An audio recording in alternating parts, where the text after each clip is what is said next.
in the silence. It's always it's a fun little moment, but we're just kind of waiting for a few people to file in here on the Zoom call. We have it streaming on Facebook. And I just want to welcome you to today's webinar. My name is Sam Meldon. I have the privilege of serving as the Director of Strategic Engagement for the Ability Center, and I am not going to be on this screen for much longer. I simply wanted to come and welcome everyone to the webinar and let you know what we're up to this month. So in the month of July, our Thursdays at 10, we've been doing these Thursdays at 10 for some time, but during the month of July, they're all themed around the ADA. So as we celebrate ADA 30, our first webinar this month, which you can go back and watch on YouTube, and we post it on social media, it's everywhere we are. Our first webinar was what we titled the ADA in Real Life. And so our Director of Advocacy, Katie Hunt Thomas, just laid out the ins and outs of the ADA, and we talked about what that landmark legislation really means in real life, not only for people with disabilities, but for everyone, right? I mean, how does it affect our day-to-day life? Last week, the week number 2 in our series, was a conversation with Dan Wilkins, Director of Special Projects here at the Ability Center, and Tom Olin, who is a storied photographer, really a documentarian of the disability rights movement for generations. And so they had a really great conversation of going back and looking at some of the images that Tom has taken to document, the disability rights movement. And that was a really cool webinar. So check that one out if you haven't seen it. Next week, we will be talking about the ADA at 50. And this is going to be a fun conversation. I'm looking forward to it. We're going to just go out 20 years from now and ask the question, what will we be celebrating when the ADA turns 50? I think it could be a super interesting conversation. So make sure to join us next Thursday at 10 for that. But today, I'm really excited to introduce you to our moderator. NG is a friend for some time now from the University of Toledo. She's going to be the moderator. She will introduce our panelists. Today's theme is ADA Generation. And so welcome. Thank you for being here. A couple quick notes. As you can tell, we have our very, very close friend and interpreter who's been with us in all of these webinars. And we also have a closed captioning option available at the bottom of the Zoom call if you are interested in that. There's one slight change for this webinar, which is in the past, we encourage questions and we have a Q&A box in the Zoom call, and there's a chat box where you can leave a question. Today, we're actually not going to be doing that. Think of this more as a conversation between self-advocates and friends of the Ability Center and friends of our local expression of the disability rights movement. And there's gonna be a lot of questions back and forth, a really good conversation. But we're gonna save that Q&A. Let's do that again next week. So with that, Angie, I'll hand it over to you, and thank you so much for being here. Thank you, Sam. It is my pleasure to be here with you all today. Thank you for asking me to moderate this panel. I'm really excited that ADA in 3 days will be 30 years old. So ADA was passed in 1990. We had some trouble with ADA in its teenage years. So when ADA was 18 in 2008, we had the Amendments Act, and now ADA will start a new decade. So I am the Director of Campus Accessibility and Student Disability Services, also the ADA Compliance Officer at the University of Toledo. I have connections to the Ability Center because I'm a former intern of the Ability Center. So it's a pleasure to be back to assist with this. I would like to ask each of the panelists to give us their name, their disability, and tell us a little bit about what they're comfortable sharing as far as advocacy work they've done. I can start. My name is Katie Shelley. I am a disability rights advocate here at the Ability Center. I'm 31 years old. I have cerebral palsy. And so what I've been doing, my advocacy here at the Ability Center is focused around healthcare and public access. So if we hear from businesses, or if we get complaints that local businesses aren't accessible, or local businesses want to find out how to become more compliant with the Americans with Disabilities Act, I can help them out with that. And also, I work with our ADA coordinators in the area, our local officials who help implement the ADA in their municipalities and make sure that they have the information that they need in order to best implement the ADA.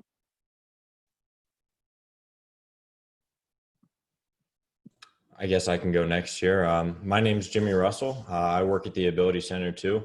I am also a disability rights advocate there, except my area is over housing and transportation. My disability, I guess, is currently diagnosed as bipolar type 2, as well as ADHD. Beyond that, for advocacy work, one of the things I do is I'm ICC certified plans examiner / accessibility inspector. So what I do is I work with a lot of local developers and review their floor plans for any new housing that they're building to make sure it's in compliance and as accessible as possible, and give them some feedback on all of that stuff. Beyond that, I've worked on providing comments to a lot of state level policy changes and things like that, and including working with a lot of local leaders here to make things happen. Thank you. Good morning, everyone. My name is Nathan Turner. I am the president of Salute. We're a self-advocacy organization that is predominantly individuals with developmental disabilities served by the Lucas County Board, and we're focused on emphasizing self-determination, community employment, building relationships with law enforcement, transportation advocacy. We've collaborated a lot with CATER. We're focused also on medical advocacy as well. And then I also volunteer for a lot of local organizations focused on human rights like LAWO. And I have cerebral palsy. I forgot to say that. Apologies. Hello, my name is Hyndman. I'm 26 years old. I have done, I have a lot of experience with the Ability Center. I've been involved with them since I was a kid. I was Camp Cricket. I've done multiple speeches for them, and as far as self-advocacy goes,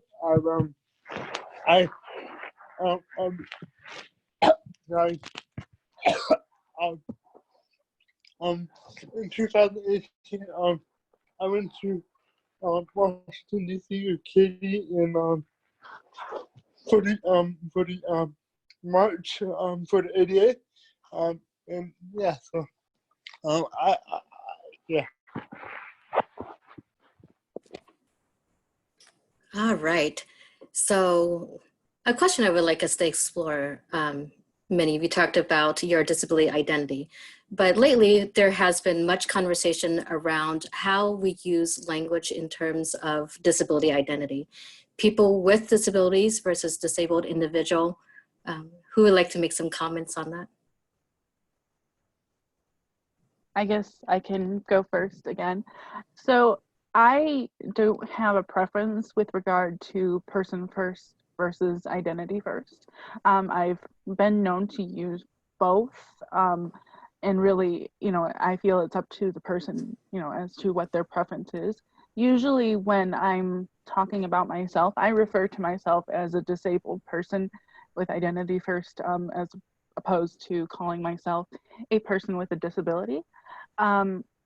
I feel that identity first, for me, is kind of, I guess, as an advocate and as an activist, I feel strongly that, you should embrace your disability identity, and I don't mind calling myself a disabled person, but also I understand that there are people who are more comfortable with person with a disability as well, so. Others? Well, I'm a huge proponent of person-first language. I think it's critical to value the dignity and strength of the disability community and not allow ourselves to be defined by our disability and focus on the similarities that we have in order to build relationships with the community and foster inclusion. But I also respect and recognize that there are individuals within the disability community that see their disability identity as a source of strengths. And both of these perspectives are valuable to our human rights movement. Do you feel that the ADA has played some role in how people identify or how people in the public identify for people with disabilities? I guess I can comment on that as well. I feel as though it definitely has played a role. I think person first language actually kind of came about as part of the evolution post ADA. I think people were more cognizant that people with disabilities existed in the world and can, contribute to their community. And obviously, I think as a part of that, they wanted to ensure that people with disabilities, felt or their personhood was acknowledged. So I think that person first identity kind of came about as people started to realize that people with disabilities were in their community and weren't going away. And I also think it's a reaction to the way that people with disabilities were horribly treated in earlier generations with respect to institutions and things like that as well.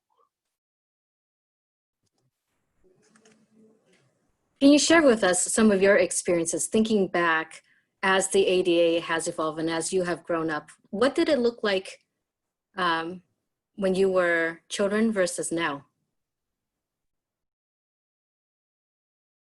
I can talk a little bit on this one. One of the things I've noticed is just that the general accessibility has gone up significantly in the past.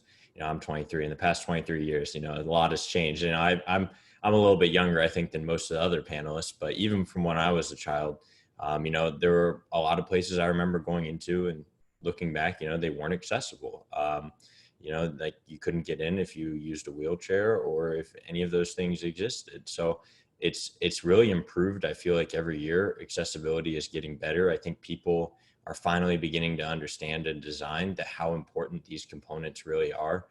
Beyond disability, I think the whole aging in place movement has also greatly helped strengthen the disability movement and the ADA as well, because people want to stay in their homes. They don't want to get put into a nursing home. They don't want to get put into an institution. They want to live in the community, and the community is finally beginning to respond and start to make sure that that is a possibility. So I was born in 1989, so I was actually born a year before the Americans with Disabilities Act was passed. So I really kind of grew up as the ADA was, kind of coming into effect. So definitely when I was a kid, I think physical accessibility has especially evolved. Places were not accessible, restrooms not accessible. I remember when I first went to elementary school, they had to remodel the first grade bathroom so that I could actually go to the bathroom when I was at school. So, I think things have definitely gotten a lot better. There is still definitely room for improvement, especially, physical accessibility and beyond. So. No surprise here, I'm going to agree with Jimmy and Katie 100%. Access. I think has been the ADA's greatest strength. And just kind of echoing Katie's sentiments about going to school, I could not attend my local school. I had to attend a different school that was more accessible for me. So I just think that one of the ADA's greatest legacies is going to be the accessibility of the community for all of us. Yeah, I agree with all of you. Accessibility was the biggest issue when I was a kid. I couldn't do the same thing that other kids were doing, and I guess as a result of that, I was kind of like I was ashamed to have a disability, but then the more accessible that place got, and the more that I was able to be involved with my peers, the more I was proud to be disabled as well. So I think the accessibility factor helped a lot. And I agree that we still have a long way to go. But we had definitely we had definitely come a long way in the past 30 years.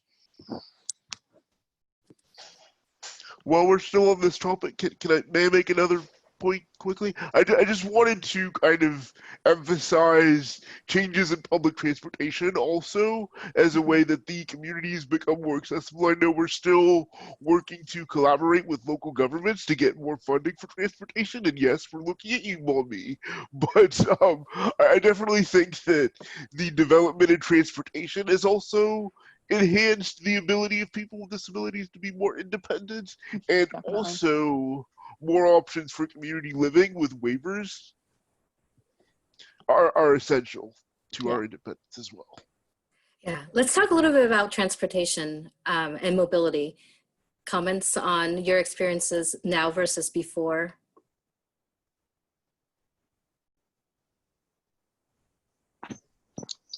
Yeah, I'll start. So, as far as transportation goes, as a kid, I always had to use like a different bus just because of, the accessibility factor of getting the share. So I was not able to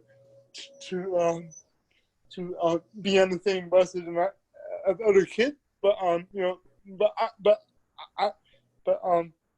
the same time, I met a lot of great people throughout the years on the bus that I was on. So, and then as far as like the transportation, I got my driver's license when I was like 17. I had to have modifications to my car. It's still difficult for me to drive to work sometimes. But I feel like I got better, and the technology has definitely gotten better with that too. The amount of modification that can be made to vehicles are really helpful, and have given me the opportunity to have the freedom to go where I want to go. So I feel like technology has come a long way in helping us get there. I think transportation for like the Tata and all that stuff has come a long way too. I think that there's a lot more room to grow as far as like being on time. There's been times when I've been late to work because the bus wouldn't come on time, or Tata or something like that. But I do feel lucky that they had that option available if I needed, So yeah, I think the technological side has come a long way as far as modifications that can be made to vehicles, and that have given me the freedom to go where I want to go. So. Yeah, I'm going to agree heavily with Nick. I mean, you can just look at the technology advancements. Last year at one of the national conferences we tried to attend at the Ability Center in DC, they actually, one of the companies like premiered a new bus and like advertised a new bus, and you got to go on and walk up and check it all out. And it was insane. I mean, I'm sure many of you guys have seen before the buses in some of the more advanced cities where instead of having like a wheelchair lift in the back where you have to drop down the ramp and lift somebody in, where the bus actually kind of crouches down a little bit, and there's just like a little ramp where you can go in the same entrance that anybody else is using. And that's huge. Being able to use the same entrance and being able to use anything in the same way as everybody else is the whole point of making something accessible, and it's a whole point of the concept of universal design. Public transportation really is one of those areas where almost every year I feel like it improves. Obviously, you're going to see those improvements in areas that are better funded, faster, and more efficiently. But hopefully, Toledo and Lucas County will be not too far behind with a lot of that stuff. I agree with the others. It's the Toledo community, and one of the reasons why I love it is because we've always embraced our people with disabilities and supported their independence. But it's really frustrating to live here and have a transit system that doesn't meet our community's needs, because the best communities always use public transit as a driver for economic growth. But organizing in the disability community, this also impacts our human rights because it fundamentally impacts our access. So we really need funding to be able to allow transit to strengthen our community and move us forward. And I'm just gonna chime in here last. So yeah, I don't drive. I tried and I failed miserably. So, you know, for me, public transportation is super important. And honestly, without, you know, paratransit services, you know, when I was in college, well, you know, I wouldn't have been able to have an internship when I was in college in Detroit. You know, I could get to where I needed to go. And even now, I'm able to live in my own home and travel to work because we have public transportation, you know, that the ADA made possible. And so that's really, you know, it's great to see that even if we don't have, you know, here a public transportation system that, you know, best serves everybody yet, you know, we still are able to travel within our community because of the ADA. And to recent developments in transportation, can you talk a little bit about rideshare accessibility and also what the industry for cars that can drive themselves will do for the disabled community? I can talk a little bit about that. I've done some research into all of that, and truth be told, right now rideshare is not very accessible. There's a loophole that kind of allows them to skirt around a lot of the ADA guidelines, and the same reason that they don't have to, you know, pay their employees the same way a taxi person or taxi company has to, or reasons like that, is the same reason they can really get around that whole accessible public transportation mandate. And because of that, you know, they are actually, the really impressive thing I should say, and credits to these companies for doing this, is they're actually beginning to do some pilot programs where they are putting accessible vehicles on the road. So as you guys know, most ride sharing programs depend on you using your own vehicle.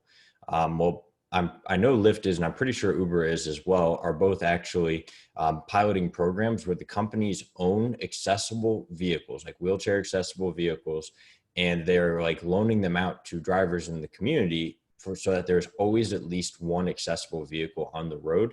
So there's always a chance that, like, when you open up your app, you can actually select a wheelchair accessible vehicle and actually have a wheelchair accessible vehicle show up.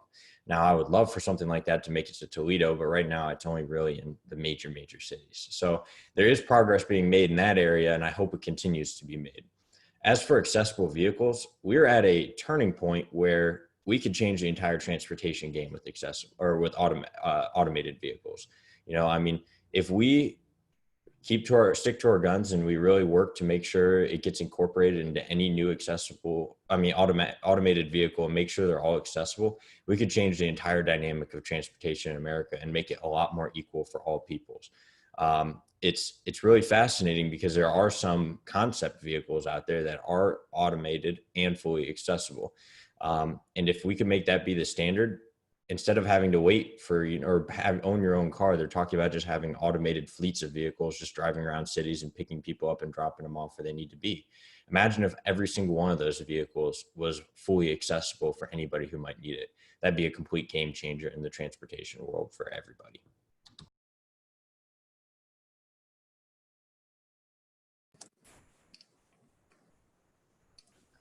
What other technologies have been beneficial and how has it developed? We talked a little bit about transportation and what the game changers are for that, but what about other technologies or services?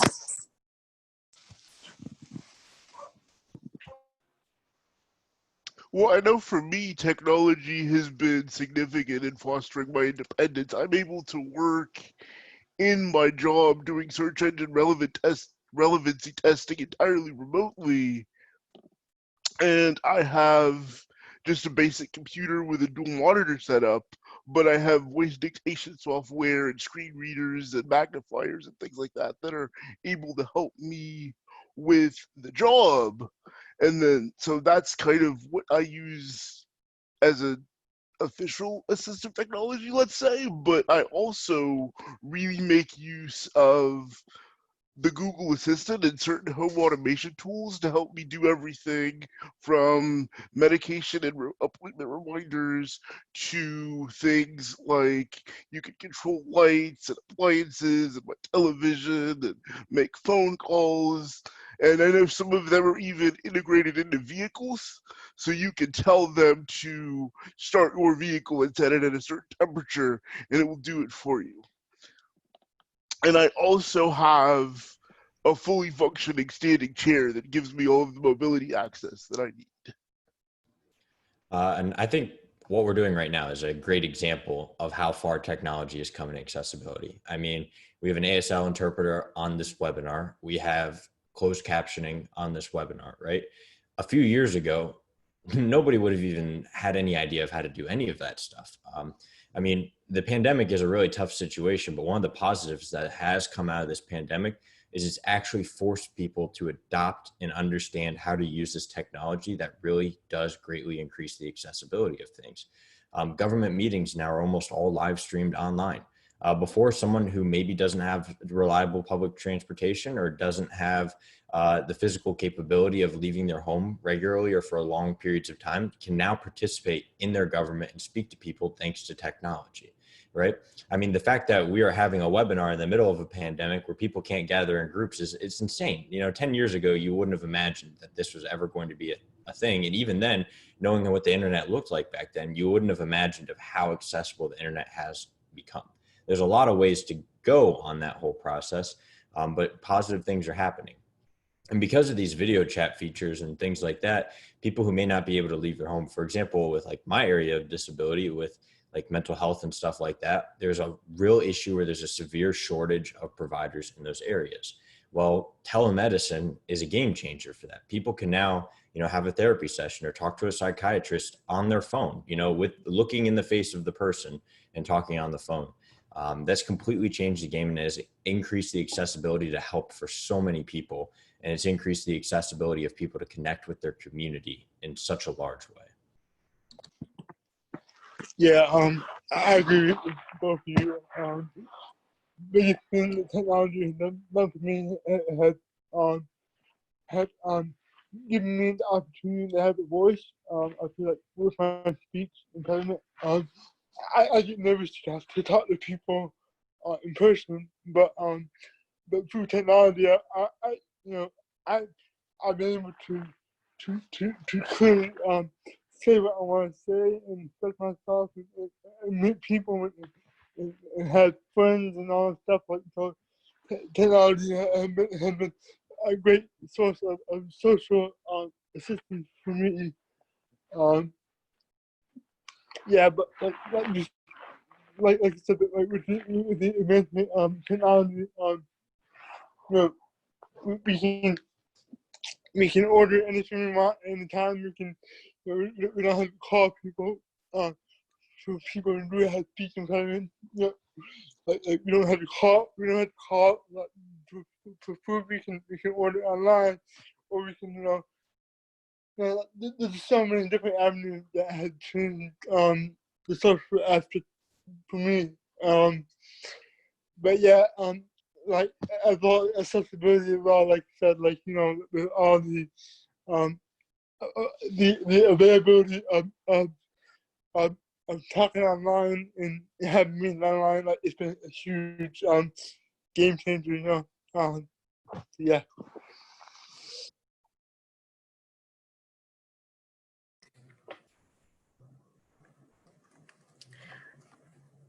All right, so let's imagine that ADA was not in place and the Civil Rights Act of 1964, it took them more than 25 years for people with disabilities to get the same type of protection. So what do you think it would have looked like before the ADA? for your personal life? Like, what would it, if you were to think about, if the ADA did not exist, how would that impact my accessibility? So one, I probably wouldn't have a job. Two, if I did have a job, I don't know how I would independently get to that job. You know, I wouldn't be able to easily, you know, find housing that I could get in and out of. I wouldn't be able to go out with friends if they were going to a restaurant or a facility that was inaccessible unless they were willing to help me. You know, so basically, if I was able, you know, to live on my own, it still wouldn't be very accessible and I wouldn't be able to do much. Yeah, I mean, I agree with that 100%. I mean, sorry, I have a tree coat. But so I think the biggest thing that would be different for me would be the amount of opportunity that we have. Just like he said, have a job. When I graduated college, I'm also interviewed where I wasn't able to even get in the building because of like they didn't have elevator or they didn't have a ramp to get in the building. Not granted, I still like found a way to get in the building, but like you know, like I feel like part of the reason why I didn't get a job would be was because of the accessibility aspect.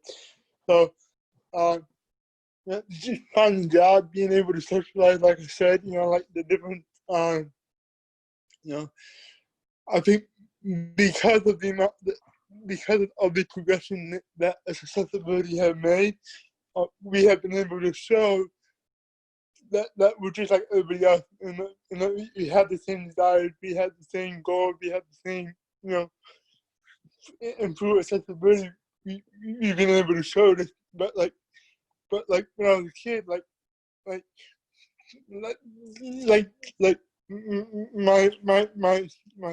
classmates didn't know that it was because they didn't because the accessibility to opportunity wasn't that great. So I think the accessibility has changed a lot of has given the opportunity to to be like valuable members of society.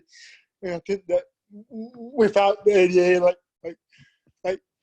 not much would have changed as far as the way it was before that. So, you know, I think that I wouldn't have been able to go to college or get a job or make friends or, you know, all that stuff. So I'm definitely grateful that the ADA came in place like when it did, you know, especially. So yeah. I think in my case, I'm going to concur with the three of them that the limited accessibility would dramatically shape my life. I know I've had horror stories where, you know, a place wasn't accessible and I would need two people on either side of me to help me up a flight of stairs because I need a lot of physical supports. And speaking of physical supports, you know, if I didn't have my waiver, I would probably be in an immediate care facility. So where I could stay safely, my options would be severely constraining and limited. So another thing that I think is important to consider or think about is all the legislation that came out after the ADA as a result of the ADA. The ADA is kind of what broke through that ceiling that allowed us to continue to get legislation passed.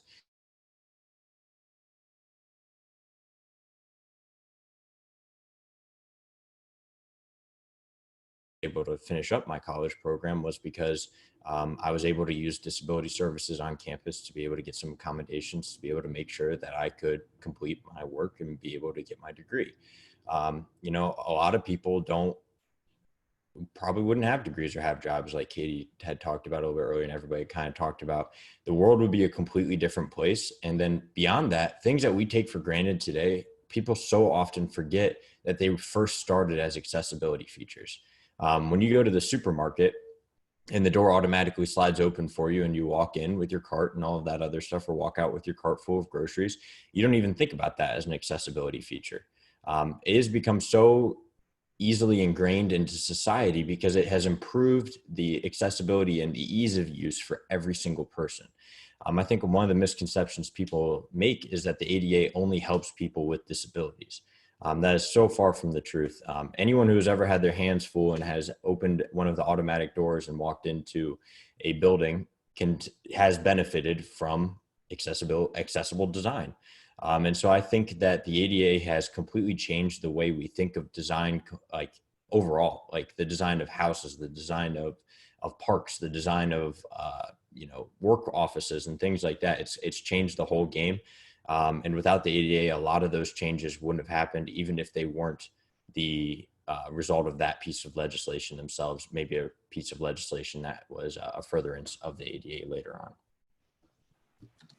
And kind of expounding on Jimmy's point a little bit, it's not just legislation, but things like the Olmsted decision, I think, were directly rooted within the ADA and have had a profound impact on the lives of people with disabilities. Let's explore that a little bit more. I'm a proponent of, if we make it accessible to disabled individuals, then it's going to improve the lives of everybody. Other examples you can think of how access has enriched the lives of everybody. One example I could think of, going off the parks I mentioned, is our metro parks here in Toledo. Katie can probably talk about this a little better than me because she's worked with them more, but they're incredible for actually working to build accessible components into their parks. Like every time you take a paved trail through a park, that's an accessibility design. But the benefit for everybody is we get a lot of rain in Ohio. I mean, you're not going to be sinking knee deep in mud because you have an accessible, solid asphalt or concrete path to walk down. So that's one example I'd say. So yeah, I can kind of go off of the Metro Parks thing. So one thing, especially that I've been working on lately with the Metro Parks and with others, is accessible playground design. When I was a kid, I walked with a walker, so I was able to walk around the playground, but I really wasn't able to, independently at least, use any of the equipment. My parents would have to help put me on the slide and push me down. So now, we're making it so that, even if someone is using a walker or a wheelchair, there are ramps to higher levels of, playground equipment. And, there are different types of playground equipment that are specifically accessible to wheelchairs. I've seen like merry-go-rounds on a playground that would fit a wheelchair so that a person in a wheelchair can use that merry-go-round and, they can do it by themselves or with other kids. And I think, that's important too. And, that, all these kids, are able to play together in a way, that maybe before they wouldn't have to, or I mean, not have to, but in a way they weren't able to. But also another example of something that benefits everybody, curb cuts. Curb cuts weren't always a thing, but they make it easier for moms with strollers to, go down the street. Or if you have a cart or a bicycle, So I think that's something that people don't necessarily think of and definitely take for granted that, hey, those curb cuts are available, great, but they weren't always there.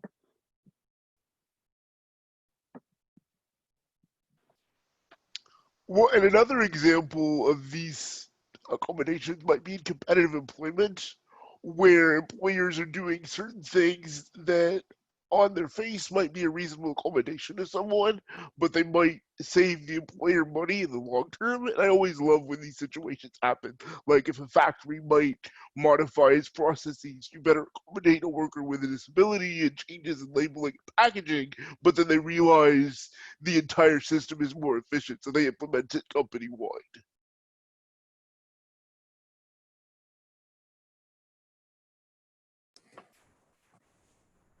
Yeah, let's talk a little bit about employment. So the Title I of the ADA addresses full participation for individuals in the workplace. Tell me a little bit about your experiences and how ADA may have contributed to your access in working. Well, okay, so I guess doesn't really, this isn't really about how the ADA has impacted me with working, but I guess just, also to the point that, we still have a long way to go with implementation of the ADA. I have faced discrimination in trying to find employment because of my disability. Full disclosure, I have a master's degree in library and information science. So I first tried to find a job at a library before I worked here at the Ability Center. And I literally had one person who was interviewing me ask me if I was sure that I could do all of the things that, were all of the activities that were required for the job because of my disability. I mean, that's blatant. You're not supposed to do that. So on one hand, you know, that's something that I think employment can definitely, people still need to work on compliance with the ADA and employment, but also the fact that I can work at a place like the Ability Center and, get accommodations that I need, just in order to work more efficiently. I mean, down to just having a mouse pad with a wrist rest to help with my carpal tunnel. I mean, it's minor accommodation, but it's beneficial. And I think just having employers that are welcoming of people with disabilities and acknowledging that they are, valuable contributors to the workforce. I think the ADA has definitely helped with that. Obviously, there's still a long way to go, but I think it's really kind of helped employers view people with disabilities as people that can contribute.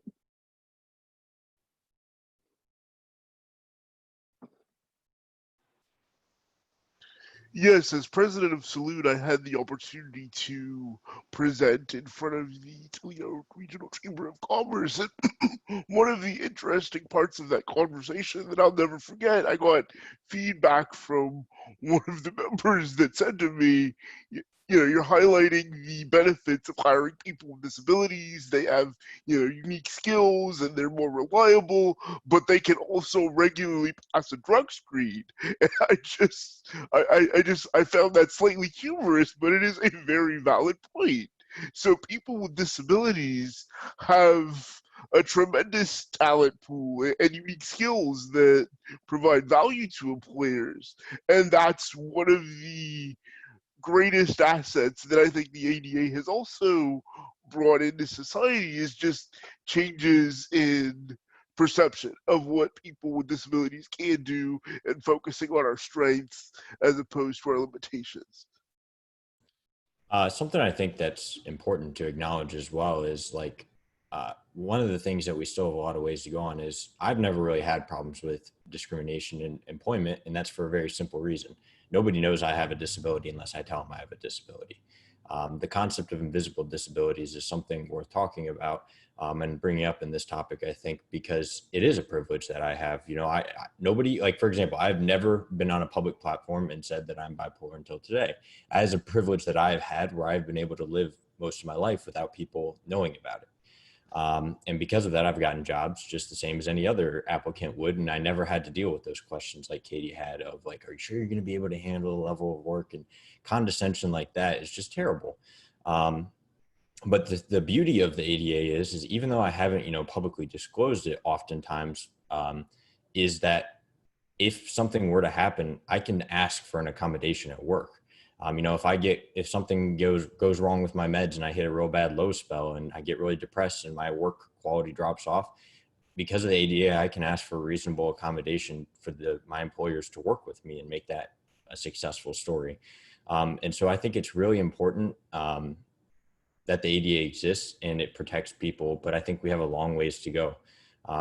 You know, we should not be treating anybody with a disability differently than we treat anybody else when it comes to employment. And while the ADA has improved that, there is a lot of discrimination left in this world.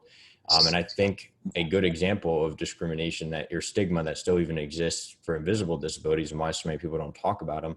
I know it's like really trendy to be laughing and making fun of him right now, but I don't know if anyone else has like followed what's been happening with Kanye West, you know, a pretty famous performer right now who's openly bipolar and is most likely having an episode right now. I'm not going to say for sure because I'm not him and I don't know him personally. But if you go on any of his tweets or anything like that, it's just people mocking him and making fun of him for having a disability, right? You know, that affects his job because that affects his album sales, it affects his clothing line, all that other stuff. And so there's those unintentional or those less direct influences on people's employment or ability to work as well, that I think people don't talk about. That affects anybody with a disability who is just going to be misjudged or looked down upon simply because they have a disability. Yeah, I agree. Personally, I've experienced some discrimination with job search, employment. You know, I like I said earlier, I go on job interviews where there's a flight of stairs and I'm in a wheelchair. And, you know, I still found a way to walk up the stairs and complete the job interview, but you know, and you know, I felt like I did a good job doing the interview, but I want to get the job. So you know, I think yes, the ADA has come a long way with that. You know, and currently, I work for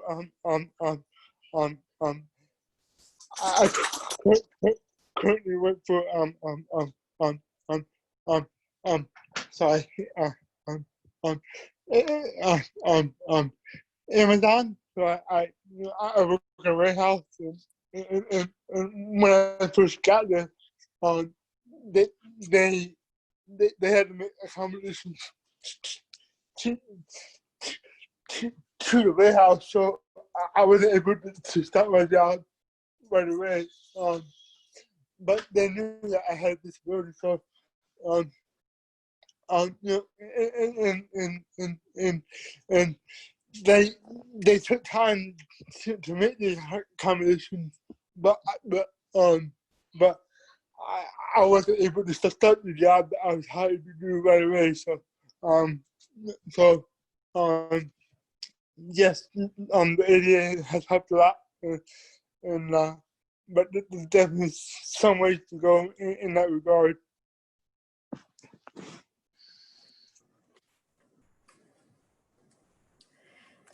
So I'm curious to know, with the ADA and how it's evolved and your experiences throughout the years, there is absolutely environmental barriers and technological barriers that we've advanced in.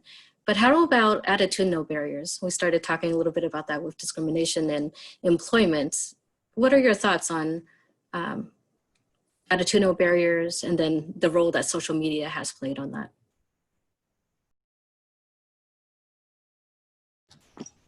I mean, I can talk a little bit on this, but kind of going off of what I said, there's a lot of barriers left. I mean, we've made a lot of progress in a very short amount of time, where people have very much so come around and are much more accepting of disability. But then again, I'm also in somewhat of an echo chamber working for, you know, a Center for Independent Living where everybody is positive about people with disabilities. And I think that social media has been really good in some ways because it's allowed people with disabilities to share their stories, share their experiences. So they're not this other anymore. You know, they're not this imaginary thing that you see occasionally pop up in a movie as a sympathetic character just to pull at your heartstrings. You know, people are starting to understand that people with disabilities are real people and have real feelings, real emotions, real passions, real dreams, you know, all of these things and real goals, you know, and they're no longer looked at as almost a completely other race of people, or not race, like species, I guess would be the way of looking at it. You know, they're starting to be actually integrated into the community, and it's a really fantastic thing. That being said, unfortunately, some of these social media platforms have also given platforms to people who are very hateful and very angry. And they, you know, people are much more willing to say things that they would never say in person when they have the privacy of a screen in between them, you know? And there, there's a lot of stuff that is still problematic, because one of the things I've noticed is because of social media, and the stigma that's sometimes associated with not, you know, echoing all of the stuff that everybody else is saying, where a lot of people give lip service to disability issues, and then when they actually have an opportunity to act and be in favor or do something positive, they do the exact opposite.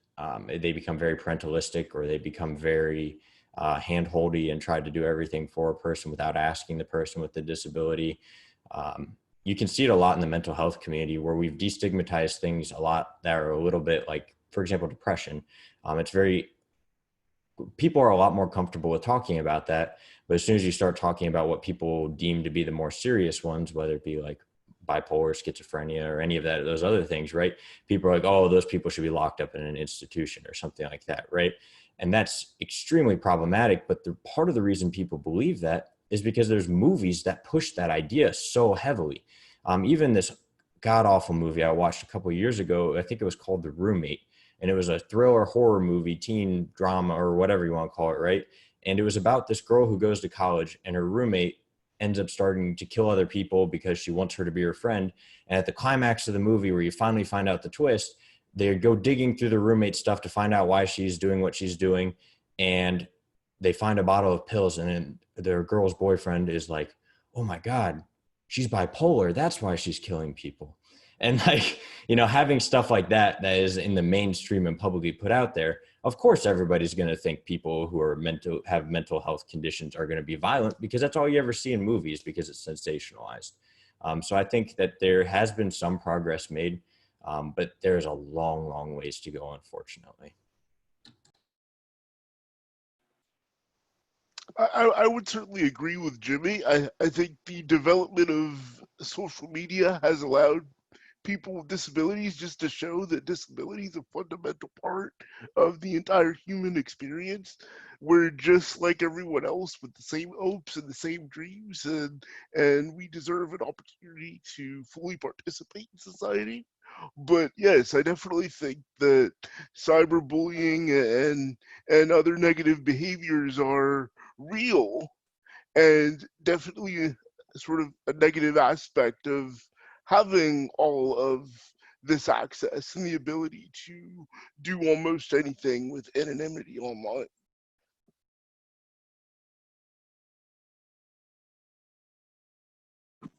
Yeah, I mean, so I completely agree with both of you. You know, they're both good and bad about you know, where you are with social media and stuff like that. I think that, you know, with technology, like I said earlier, it's helped me a lot. It's helped me, you know, be able to have a voice and share my experiences and my thoughts and feelings, and I've been able to make friends, you know, whereas when I was a kid I wasn't able to, because I was too afraid of you know, my speech or the accessibility was available to go places with friends. So for me, the social media aspect has come a long way, and it has given me a lot to did a lot good for me. But at the same time, I also see what Jimmy and Nate were talking about, where, you know, yes, there's a lot of stories of that show people with disabilities in a positive manner, but there's also a lot of times where people with disabilities are still viewed in a negative way, and it's kind of you know, it makes you wonder sometimes if we're taking one step forward, two steps back, or if we're taking, you know, two steps forward, one step back. You know, so I think you know, like it definitely helps in a lot of ways. It's showing people that people with disabilities are normal people. You know, we have the same aspirations, and dreams and all that stuff, but at the same time, it can give people the platform to spread negativity and hatred toward people with disabilities at the same time. So it's definitely a double-edged sword, if you will. So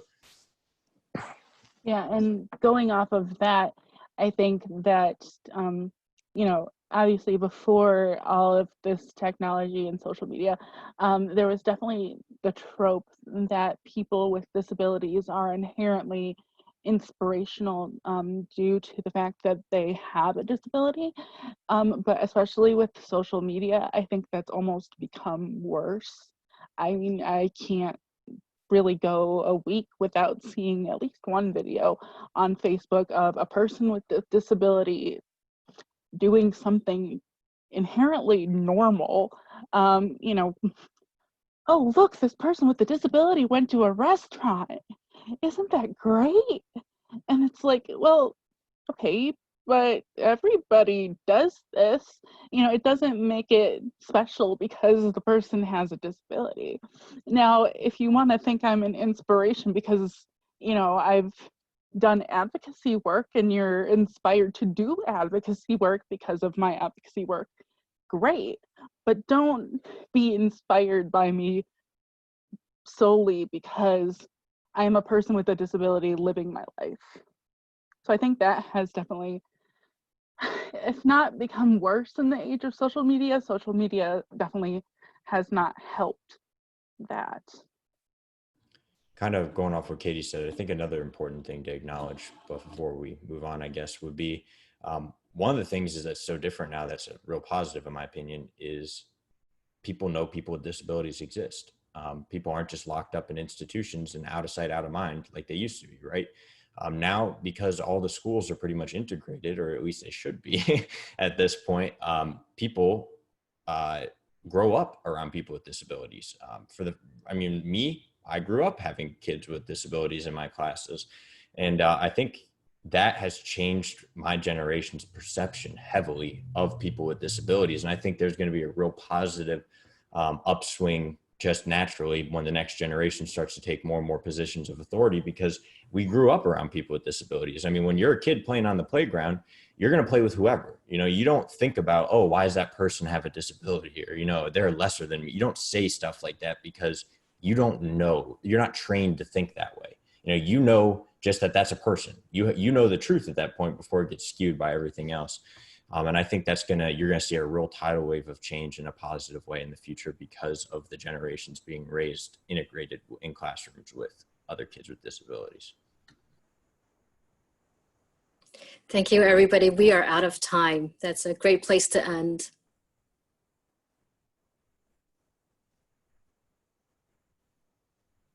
Thank you for moderating, Angie. Yes, Yeah, absolutely. Thank you. And thanks everyone for watching. Yeah, thank you guys. thank you. Thank you. Have a great day, everyone.